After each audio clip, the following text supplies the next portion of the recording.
ரசூலல்லாஹ் சொல்லுவாரா சொல்ல மாட்டாரா? இதுல யாருக்காச்சும் மாற்று கருத்து இருக்கின்றதா? 72 அல்ல 7000 பிரிவுகள் உலகத்திலே முஸ்லிம்களுடைய பெயரிலே அவர்கள் ஏற்படுத்திக் கொண்டாலும் அல்லாஹ்வும் அல்லாஹ்வுடைய தூதரும் பிரிவினை கற்றுத்தரவில்லை, வரவேற்கவில்லை, கற்றுக் கொடுக்கவில்லை.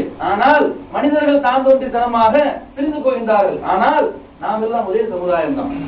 முஸ்லிம்களாக இருக்கக்கூடியவர்கள் எந்த ஒரு உலகத்தில் வாழ்ந்து கொண்டிருந்தாலும் அவரிடத்தில் நாம் போய் கேட்கின்றோம், எத்தனை அல்லாஹ் என்றால் ஒரு அல்லாஹ். யாருப்பா உங்களுடைய தூதர்? முஹம்மது ரசூலுல்லாஹ் ஸல்லல்லாஹு அலைஹி வஸல்லம். இதுல யாருக்காச்சும் மாற்று கருத்து இருக்கா? இதுல யாருக்கும் மாற்று கருத்து கிடையாது. அதே போல உங்களுடைய வேதம் என்ன என்று கேள்வி கேட்டால் ஒருமித்த ஒரே குரல் வரும், அல் குர்ஆன். அப்ப எல்லாரும் யாருக்குமே ஆட்சேபனை இல்லை, யாருக்கும் மாற்று கருத்து இல்லை, சந்தேகம் ஒரு கிஞ்சிற்றும் அதில் கிடையாது. அல்லாஹ் ஒருவன் என்பதிலோ அவனுடைய தூதர் தான் முஹம்மது ரசூலுல்லாஹி ஸல்லல்லாஹு அலைஹி வஸல்லம் என்பதிலோ நம்முடைய வேதம் தான் குர்ஆன் என்பதிலோ நமக்கு கிஞ்சிற்றும் சந்தேகமும் வேற்றுமையும் இல்லாத பொழுது நாம் எப்படி வேறுபட முடியும்? எங்கிருந்தாலும் நாம் அனைவரும் சகோதரர்கள் அல்லவா?